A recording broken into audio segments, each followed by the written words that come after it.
അങ്ങനെ നമ്മൾ അടുത്ത ദിവസം വീണ്ടും അസർബൈജാൻ്റെ അടുത്ത കാഴ്ചകളിലേക്ക് നമ്മുടെ യാത്ര തുടരുകയാണ്. ഇവിടെ നമ്മൾ പോർട്ടിൻ്റെ കാഴ്ചകളെല്ലാം ചിത്രീകരിക്കുമ്പോൾ ഇങ്ങനെയൊരു രൂപം കാണാം. ഇത് അവിടുത്തെ ഒരു മാളാണ്, ഷോപ്പിംഗ് മാൾ. വളരെ കൗതുകകരമായിട്ട് തന്നെ അവരത് നിർമ്മാണം ചെയ്തു വെച്ചിരിക്കുന്നു. ഒരു പൂ വിടരുന്ന പോലത്തെ ഒരു നിർമ്മിതി. ഇത് ബാക്കുവിൻ്റെ കണ്ണ് എന്ന് വേണമെങ്കിൽ നമുക്ക് വിശേഷിപ്പിക്കാം. അങ്ങനെയാണ് അത് വന്നിരിക്കുന്നത്. വീണ്ടും നമ്മൾ യാത്ര തുടരുകയാണ്. ഈ പോകുന്ന പാതയെല്ലാം നിങ്ങൾക്ക് ശ്രദ്ധിക്കാം, നല്ല വീതിയുള്ള പാതകളാണ്, നല്ല രസമുള്ള വഴികളാണ്. ഈ വലത്തുവശത്തെല്ലാം കാണുന്നത് പോർട്ടിൻ്റെ എല്ലാം ഭാഗങ്ങൾ തന്നെയാണ്.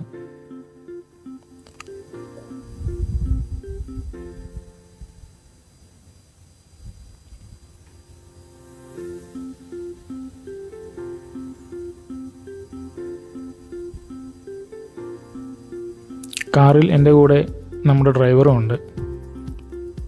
അങ്ങനെ നമ്മൾ മുന്നോട്ടേക്കുള്ള യാത്ര തുടരുമ്പോൾ നമ്മൾ ഇനിയുള്ള അടുത്ത യാത്ര എന്ന് പറയുന്നത് ഒരു തീജ്വാലയുടെ അടുത്തേക്കാണ്. അതായത് ഒരു മൗണ്ടെയിൻ്റെ അവിടെ, അതായത് ഒരു മലയുടെ തൊട്ട് താഴെയായിട്ട് നിർത്താതെ തീ കത്തിക്കൊണ്ടിരിക്കുന്നു. അതായത് ഞാൻ അവിടെ എത്തുന്ന സമയമാണ്, നിങ്ങളോട് പറഞ്ഞു ജനുവരി സമയമാണെന്ന്. അവിടെ നല്ല തണുപ്പുള്ള സമയത്ത് പോലും ആ തീ നിർത്താതെ കത്തിക്കൊണ്ടിരിക്കുക തന്നെയാണ്. അത് എല്ലാ ദിവസവും 24 മണിക്കൂറും അവിടെ തീ കത്തിക്കൊണ്ടേയിരിക്കുന്നു. യനാർദഗ് എന്നാണ് ശരിക്കും ആ സ്ഥലത്തിൻ്റെ പേര്. എന്ന് പറഞ്ഞാൽ മൗണ്ടെയിൻ ഓഫ് ഫയർ എന്ന് വേണമെങ്കിൽ പറയാം. അതിൻ്റെ ഉള്ളിൽ പെട്രോളിയത്തിൻ്റെയും മറ്റും ഖനനങ്ങൾ കിടക്കുന്നതിനെ കൊണ്ടാണ് അതായത് ഈ തീ ഇങ്ങനെ കെടാതെ കത്തിക്കൊണ്ടിരിക്കുന്നത് എന്നാണ് പറയപ്പെടുന്നത്. അങ്ങനെ നമ്മൾ ആ യനാർദഗിൻ്റെ അടുത്തേക്കാണ് പോയിക്കൊണ്ടിരിക്കുന്നത്. ടിക്കറ്റ് എല്ലാം എടുത്ത് ഞാൻ മാത്രമാണ് ഉള്ളോട്ട് വരുന്നത്, അദ്ദേഹം വരുന്നില്ല. അങ്ങനെ ഞാൻ ഉള്ളോട്ടേക്ക് കടന്നു. ഇതാണ് അങ്ങോട്ടേക്കുള്ള വഴി. ഇവിടെ ടിക്കറ്റ് എൻട്രി ചെയ്ത് നേരെ ഉള്ളോട്ട് കടന്നാൽ ഞാൻ നേരെ കാണുന്നതാണ് ആ ദൃശ്യം, യനാർദഗ്. അസർബൈജാനി ഭാഷയിൽ പറഞ്ഞാൽ മൗണ്ടെയിൻ ഓഫ് ഫയർ. എല്ലാവരും അവിടെ നിന്ന് ഫോട്ടോ എടുക്കുന്നതിന് കൂടുതൽ അവിടെ ഏറ്റവും അധികം നേരം നിൽക്കാൻ നല്ല സുഖമാണ്. കാരണം നല്ല തണുപ്പത്ത് ഇതേപോലൊരു തീ ഇങ്ങനെ കെടാവിളക്കായിട്ട് അല്ലെങ്കിൽ നാളമായി ഇങ്ങനെ കത്തിക്കൊണ്ട് നിൽക്കുമ്പോൾ നമ്മൾ അതിൻ്റെ ചോട്ടിൽ പോയി നിന്നു കഴിഞ്ഞാൽ നല്ല രസമായിട്ട് അവിടെ ഇങ്ങനെ നിൽക്കാൻ തോന്നും, അവിടെ നിന്ന് വരാൻ തോന്നില്ല. നല്ല ചൂടെല്ലാം അനുഭവിച്ച് അവിടെ തന്നെ ഇങ്ങനെ നിൽക്കാൻ തോന്നും. ആളുകളെല്ലാം അതിൻ്റെ അടുത്ത് നിന്ന് വീഡിയോസ് എടുക്കുന്നു, ഫോട്ടോ എടുക്കുന്നു. പലരും ഇവിടെ ഇപ്പോൾ ടൂറിസ്റ്റ് കേന്ദ്രമായി മാറിയിരിക്കുകയാണ് ഈ ഒരു സ്ഥലം. ഞാൻ പോയത് ഓഫ് സീസൺ ആണെങ്കിലും അവിടെ അപ്പോഴും ആൾക്കാരുണ്ട്. ഞാൻ വീഡിയോസ് എല്ലാം ഇങ്ങനെ എടുത്തുകൊണ്ടിരിക്കുന്നു. അപ്പോൾ നിങ്ങൾക്ക് കാണാം ഈ തീ ഇങ്ങനെ ജ്വാലയായി കത്തിക്കൊണ്ടേയിരിക്കുന്നത്. വീണ്ടും അവിടെ നിന്ന് മുകളിലേക്ക് ആൾക്കാർ നടന്നു പോകുന്നത് നിങ്ങൾക്ക് കാണുന്നുണ്ടല്ലോ. അതുപോലെ നമുക്കും മുകളിലേക്ക് നടന്നു പോകാം. ഇതാണ് ഇവിടുത്തെ ടോട്ടൽ ഒരു കാഴ്ച. അവിടെ ദൂരെ ആൾക്കാർക്ക് രസിക്കാനായിട്ട് ഉള്ള ചെറിയ ചെറിയ റൈഡും കാര്യങ്ങളെല്ലാം അവിടെയുണ്ട്. അതിലെല്ലാം പോകുന്ന ആൾക്കാരെയും നമുക്ക് കാണാം. അത് വേണമെങ്കിൽ എക്സ്ട്രാ പേയ്മെൻറ്റ് കൊടുത്തിട്ട് വേണം പോവാൻ. അങ്ങനത്തെ ചില കാഴ്ചകളും മറ്റും നമുക്കവിടെയുണ്ട്. വേണമെങ്കിൽ നമുക്കും അതിൽ പങ്കുചേരാം. ഇത് ഇവിടുത്തെ ചെറിയ സുവനീർ ഷോപ്പാണ്. ഇത് കഴിഞ്ഞ് ചെറിയൊരു പാലം പോലെയുണ്ട്, അതിലൂടെ കടന്നിട്ട് വേണം അപ്പുറത്തേക്ക് എത്താൻ. ഈ ചെറിയൊരു ചിൽഡ്രൻസ് പാർക്ക് പോലെ ഒരു സ്ഥലമാണ്, കുട്ടികൾക്ക് കളിക്കാനും മറ്റുമായിട്ടുള്ളൊരു സ്ഥലം.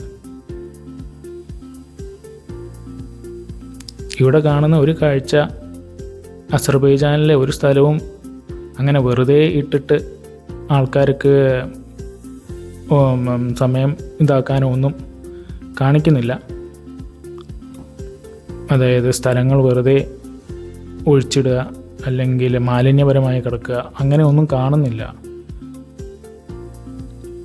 വളരെ ഒരു പ്രൊഫഷണൽ രീതിയിൽ തന്നെയാണ് അവരിവിടെ എല്ലാം ഒരുക്കി വെച്ചിരിക്കുന്നത്.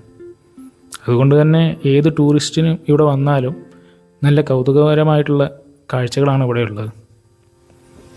ഈ മുകളിൽ നിന്ന് കഴിഞ്ഞാൽ ശരിക്കും ഈ അസർബൈജാൻ്റെ നഗരക്കാഴ്ചകളും മാത്രമല്ല ഗ്രാമക്കാഴ്ചകളും മറ്റും അവിടെ വീടുകളെല്ലാം ഉള്ള സ്ഥലങ്ങളും മറ്റും എല്ലാം ഇവിടെ നിന്നൊരു വ്യൂ കിട്ടും. നല്ലൊരു വ്യൂ ആണ് അവിടെ നിന്ന് നമുക്ക് കിട്ടുക. ദൂരെയുള്ള എല്ലാം ചെറിയ ചെറിയ ചെറിയ വീടുകളാണ്. നമ്മൾ പെട്ടി പോലെ അടുക്കി അടുക്കി അടുക്കി വെച്ചിരിക്കുന്നു.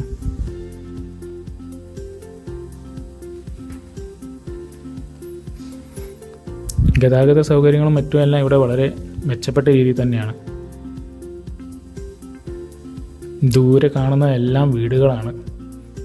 ചെറിയൊരു ഗ്രാമപ്രദേശം പോലെ തന്നെയാണ് ഇവിടെ. ശരിക്കും ടൗണിൽ നിന്ന് നമ്മൾ കുറച്ചങ്ങോട്ട് വിട്ടു വന്നു, ടൗണിൻ്റെ പുറത്തേക്ക് ഇറങ്ങി എന്ന് വേണമെങ്കിൽ പറയാം. അവിടെയാണ് ശരിക്കും യനാർദാഗ് ഉള്ളത്. ഒരു പ്രകൃതിയുടെ വിസ്മയം അത് തന്നെയാണ് ശരിക്കും യനാർദാഗ്. ഏതൊരു സമയത്തും ഇവിടെ നല്ല തീ കത്തുന്നത് എങ്ങനെ കത്തിക്കൊണ്ടേയിരിക്കുന്നു. ആ കാഴ്ചയിലേക്ക് വീണ്ടും ഞാനൊന്ന് ക്യാമറ തിരിച്ചു.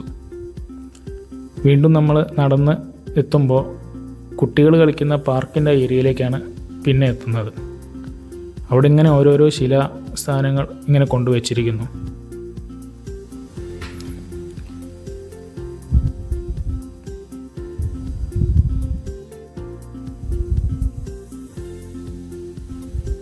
ഇതെല്ലാം കുഴിച്ചെടുത്തതും മറ്റുമായ പഴയ ശിലകളാണ്, കല്ലുകളാണ്. അതെല്ലാം ഇവിടെ ഒരു ആർക്കിയോളജിക്കൽ ഡിപ്പാർട്ട്മെൻറ്റിൻ്റെ ഭാഗമായിട്ട് അവരിവിടെ പുരാവസ്തു ശേഖരണം പോലെ ഇവിടെ വെച്ചിരിക്കുന്നു. വീണ്ടും നമ്മൾ കാറിൽ കയറി യാത്രയായി. ഇനി നമ്മൾ യാത്ര ചെയ്ത് എത്തുന്നത് പണ്ട് ഹിന്ദുക്കളെല്ലാം വന്ന് പ്രാർത്ഥനയും ആചാരവും എല്ലാം നടത്തിയിരുന്ന ഒരു ഫയർ ടെമ്പിളിലേക്കാണ് പോകുന്നത്. അതായത് തീയുമായുള്ള ഒരു അമ്പലം, തീയുടെ അമ്പലം. പോകുമ്പോൾ നമുക്ക് ഇങ്ങനെ ഒരു നിർമ്മിതി കാണാം. ഇതവിടുത്തെ ഒരു സ്റ്റേഡിയമാണ്, സ്പോർട്സ് എല്ലാം നടക്കുന്ന ഒരു സ്റ്റേഡിയം.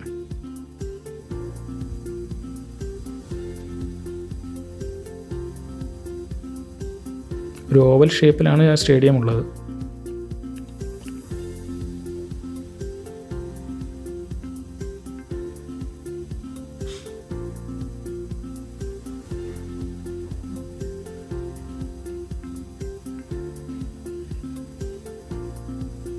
നല്ല ഭൂപ്രകൃതി, ഇതെല്ലാം ആസ്വദിച്ച് നമുക്കിങ്ങനെ യാത്ര ചെയ്യാം. അങ്ങനെ വീണ്ടും നമ്മുടെ യാത്ര തുടർന്നുകൊണ്ടിരിക്കുന്നു. നമ്മൾ അടുത്ത ഡെസ്റ്റിനേഷനായ ഫയർ ടെമ്പിളിലേക്ക് എത്തിക്കൊണ്ടിരിക്കുകയാണ്.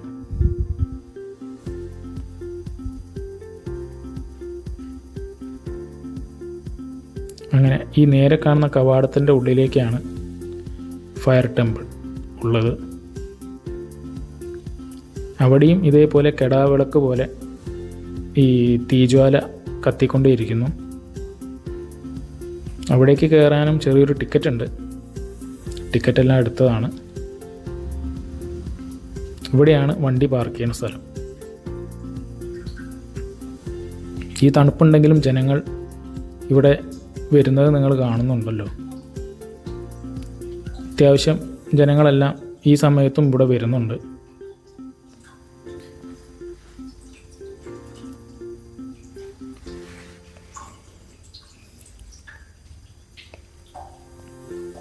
കൊച്ചുകുട്ടികൾ വരെ മുതിർന്ന ആൾക്കാർ വരെ, കൊച്ചുകുട്ടികൾ തൊട്ട് മുതിർന്ന ആൾക്കാർ വരെ ഇവിടെ കംപ്ലീറ്റ് തല മുതൽ കാലിൻ്റെ പാദം വരെ കംപ്ലീറ്റ് സ്വെറ്ററിലിട്ട് അല്ലെങ്കിൽ കംപ്ലീറ്റ് ജാക്കറ്റിൽ പൊതിഞ്ഞുകൊണ്ടാണ് ഇവിടെ വരുന്നത്. ഈ നേരെ കാണുന്നത് ഒരു ഗോപുരമാണ്. അതിൻ്റെ ഉള്ളിലാണ് ഈ തീ ജ്വാല കെടാതെ ഇങ്ങനെ കത്തിക്കൊണ്ടിരിക്കുന്ന ഒരു സ്ഥലം. ഇങ്ങനെ പല ചെറിയ ചെറിയ ഗോപുരങ്ങളുണ്ട് ഇവിടെ. പല പല സ്ഥലങ്ങളായിട്ട് ഇതേപോലെ തീയെല്ലാം കത്തിക്കൊണ്ടേയിരിക്കുന്ന, അതായത് കെടാതെ കത്തിക്കൊണ്ടേയിരിക്കുന്ന ഒരു സ്ഥലം. പണ്ടിവിടെ പ്രാർത്ഥനകളും മറ്റ് ആചാരങ്ങളെല്ലാം നടന്നിരുന്ന ഒരു സ്ഥലമാണ്. ഹിന്ദുസ് എല്ലാവരും വന്ന് ഇവിടെ പ്രാർത്ഥനയും കാര്യങ്ങളും, അതായത് ഹിന്ദുസ് മാത്രമല്ല മുസ്ലിംസും ഒക്കെ വന്ന് പ്രാർത്ഥന കാര്യങ്ങളായി നടന്നിരുന്ന ഒരു സ്ഥലം. പിന്നീട് ആർക്കിയോളജിക്കൽ ഡിപ്പാർട്ട്മെൻറ്റും മറ്റുമെല്ലാം വന്ന് ഇവിടെ ഒരു പുരാവസ്തു സ്ഥലമായിട്ട് മാറ്റുകയും ഇപ്പോൾ ആൾക്കാർ വന്ന് ഇവിടെ ഒരു ടൂറിസത്തിൻ്റെ മേഖലയായി മാറുകയും ചെയ്യുന്ന ഒരു സ്ഥലമാണിത്. നല്ല രസത്തിൽ തന്നെ കല്ലുകൊണ്ട് പണിത് വച്ചിരിക്കുന്ന ഗോപുരമാണ്. ഇതിൻ്റെ ദൃശ്യങ്ങളെല്ലാം ഞാൻ വളരെ സൂക്ഷ്മമായിട്ടെടുത്തു.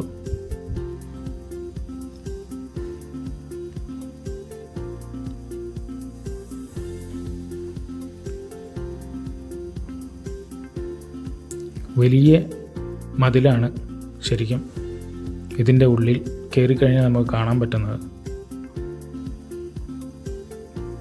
ഇങ്ങനെ ചെറിയ ചെറിയ അറകളുണ്ട്. ഇതിൻ്റെ ഉള്ളിലെല്ലാം ഓരോരോ കാര്യങ്ങളാണ് കാണിച്ചിരിക്കുന്നത്. ഇതിൻ്റെ ഉള്ളിൽ ഒരാളിരുന്ന് ഇതേപോലെ ഓരോ ഫലങ്ങളും കാര്യങ്ങളെല്ലാം പ്രാർത്ഥനയ്ക്കോ പൂജയ്ക്കോ വേണ്ടിയിട്ട് ചെയ്യുന്നതാണ്. വേറെ ഒരു അറയുണ്ട്. അതിൻ്റെ ഉള്ളിൽ ഞാൻ പതുക്കെ ഇങ്ങനെ കയറി.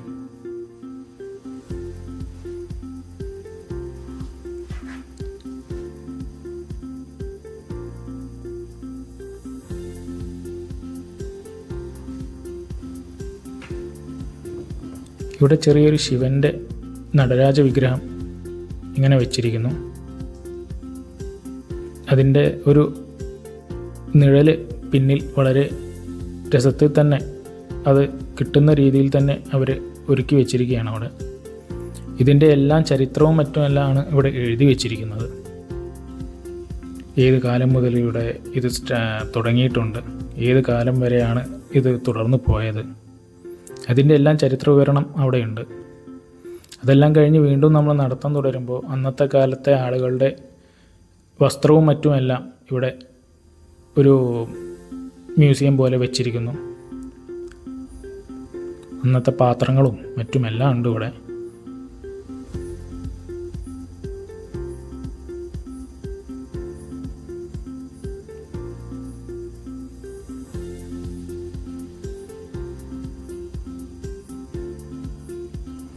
ഇങ്ങനെ ഒരു കാർപ്പറ്റിൻ്റെ മുകളിലുള്ള പല ചിത്രങ്ങളുടെ രൂപത്തിലും ഇവിടെ ഒരുക്കി വെച്ചിട്ടുണ്ട്.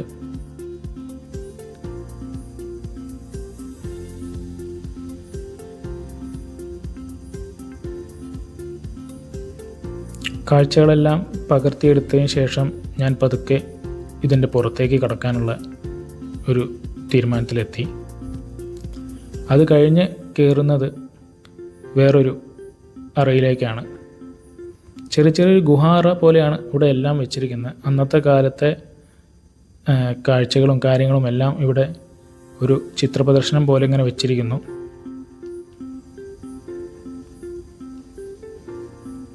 എല്ലാം കല്ലുകൊണ്ട് കെട്ടിയുണ്ടാക്കിയ ചെറിയ ചെറിയ ഗുഹകളാണ്. ആളുകൾ വന്ന് പ്രാർത്ഥിച്ചതും അല്ലെങ്കിൽ ഭജനയ്ക്കിരുന്നതും ഒക്കെ ചെയ്തിരുന്ന സ്ഥലങ്ങൾ. ഇവിടെ ഒരു നിർമ്മിതി കാണാം. ചെറിയൊരു ഗോപുരം പോലെ തീ ഇങ്ങനെ കത്തുന്ന രീതിയിലുള്ളൊരു നിർമ്മിതി. മുകൾ ഭാഗവും എല്ലാം ഇവിടെ കല്ലുകൊണ്ട് ഉണ്ടാക്കിയ ഒരു ശരിക്കും മായാജാലമാണ്.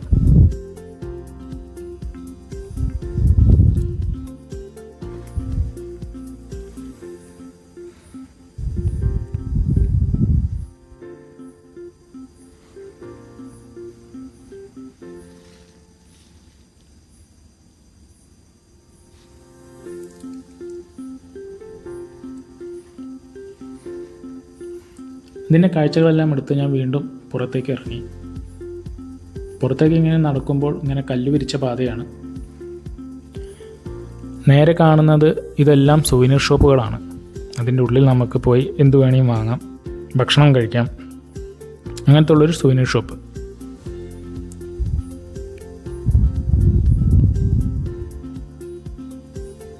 അതിൻ്റെ ഉള്ളിൽ ഇങ്ങനെ ചിത്രീകരിച്ച് ഞാനിങ്ങനെ മുന്നോട്ട് നടക്കുന്നു.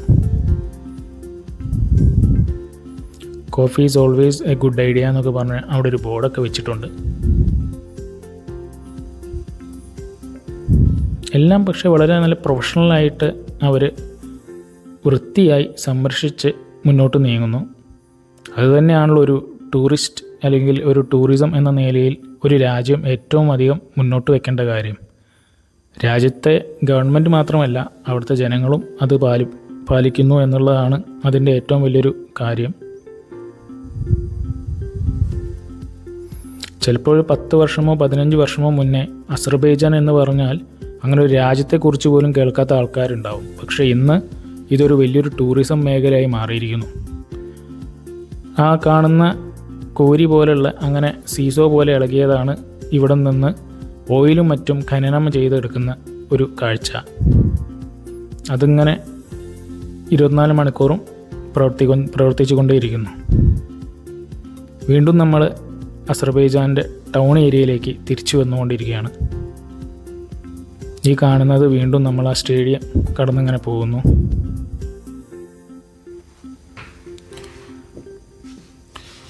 ഫുട്ബോൾ സ്റ്റേഡിയം ആണെന്നാണ് നമ്മളോട് ഡ്രൈവർ പറഞ്ഞത്. പണ്ടത്തെ കൊളോണിയൽ ടൈപ്പ് ബിൽഡിംഗ് മറ്റുമാണ് നമുക്ക് ഇവിടെ എവിടെയും കാണാൻ കഴിയുക. അത് തന്നെയാണ് അതിൻ്റെ ഏറ്റവും വലിയ ഭംഗിയും. കാരണം പഴമ നഷ്ടപ്പെടാത്ത രീതിയിൽ അവർ അതിനെ വീണ്ടും സംരക്ഷിച്ചു കൊണ്ടിരിക്കുന്നു. ഇതാണ് നമ്മൾ ഇന്നലെ കണ്ട ഹൈദർ അലിയെ എന്ന് പറഞ്ഞിരിക്കുന്ന മ്യൂസിയമാണത്. ഓഡിറ്റോറിയം എല്ലാമുള്ള ഒരു സ്ഥലം. ഇന്ന് നമ്മൾ അതിൻ്റെ ഉള്ളിലേക്ക്, അതിൻ്റെ കാഴ്ചകളിലേക്കാണ് പോകുന്നത്. എന്നാൽ നമ്മൾ ഐ ലവ് ബാക്കു എന്ന് പറഞ്ഞ സ്ഥലത്തുനിന്ന് വീഡിയോ എടുക്കുകയും എല്ലാം ചെയ്തിരുന്നു. ഒരു പ്രത്യേക നിർമ്മിതി. ഇതും അസർബൈജാൻ്റെ ടൂറിസത്തിന് മുന്നോടിയായി നിൽക്കുന്ന ഒരു രൂപമാണ്.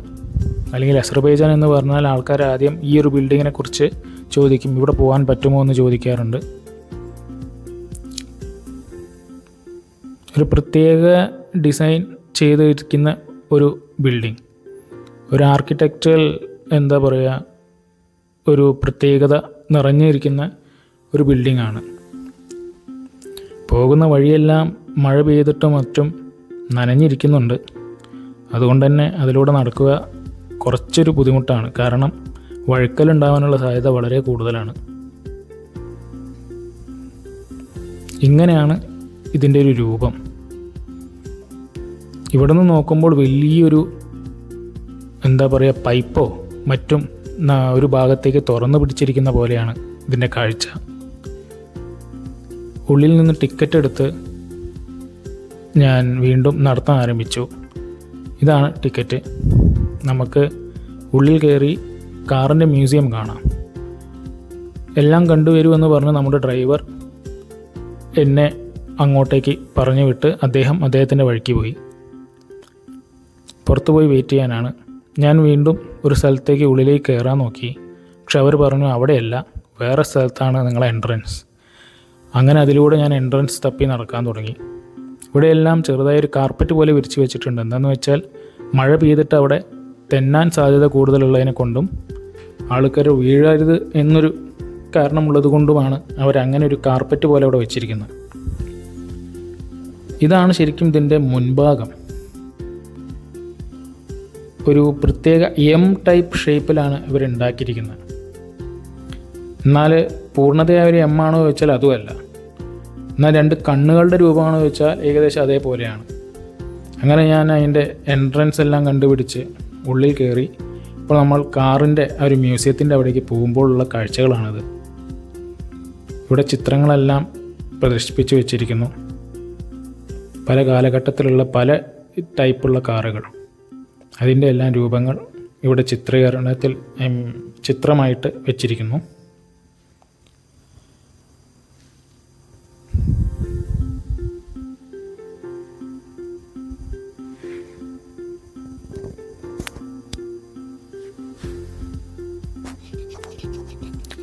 അങ്ങനെ നമ്മൾ ആ കാറിൻ്റെ മ്യൂസിയത്തിൻ്റെ ഉള്ളിലേക്കാണ് ഇപ്പോൾ കയറുന്നത്.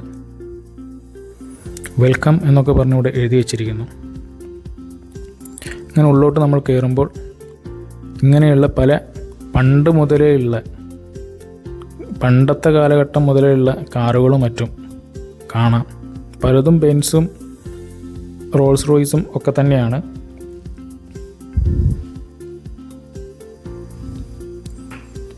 ശരിക്കും പറഞ്ഞാൽ ഒരു ദിവസം മുഴുവൻ ഇവിടെ ഉള്ളിൽ നിന്നും ചിത്രീകരിച്ചാലും തീരാത്തത്ര കാഴ്ചകളുണ്ട്.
അങ്ങനെ വീണ്ടും നമ്മൾ ആ കാഴ്ചകളെല്ലാം കഴിഞ്ഞ് പുറത്തേക്ക് ഇറങ്ങി.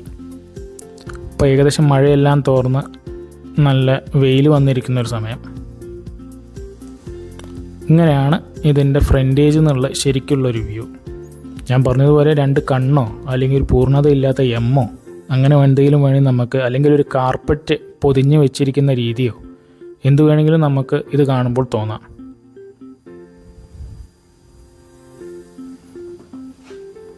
ഇങ്ങനത്തെ പല രൂപങ്ങളും ഇതിൻ്റെ മുന്നിലുണ്ട്.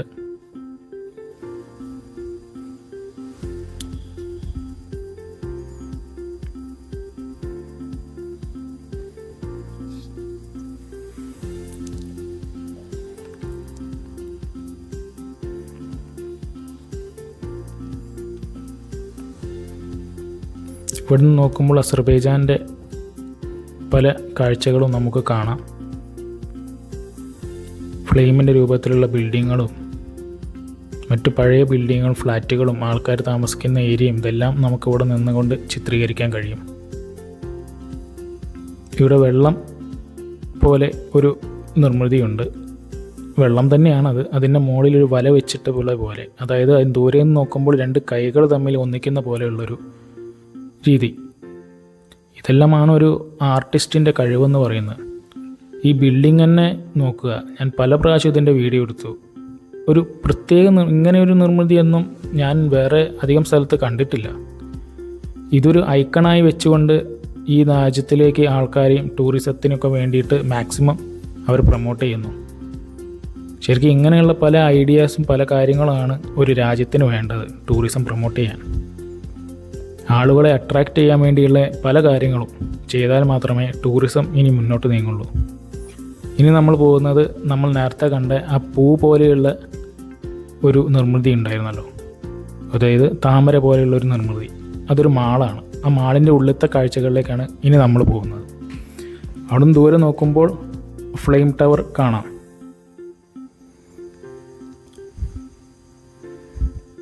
ഇതാണ് അതിൻ്റെ ഉൾഭാഗത്തേക്ക് പോകാനുള്ള എൻട്രൻസ്.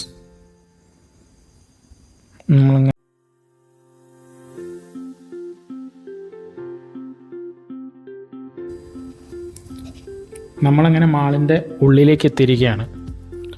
അത്യാവശ്യം നല്ല വലിപ്പമുള്ള മാളാണ്. നമ്മുടെയൊക്കെ നാട്ടിലുള്ള പോലെ തന്നെയുള്ള അത്യാവശ്യം നല്ല വലിപ്പമുള്ള മാള്.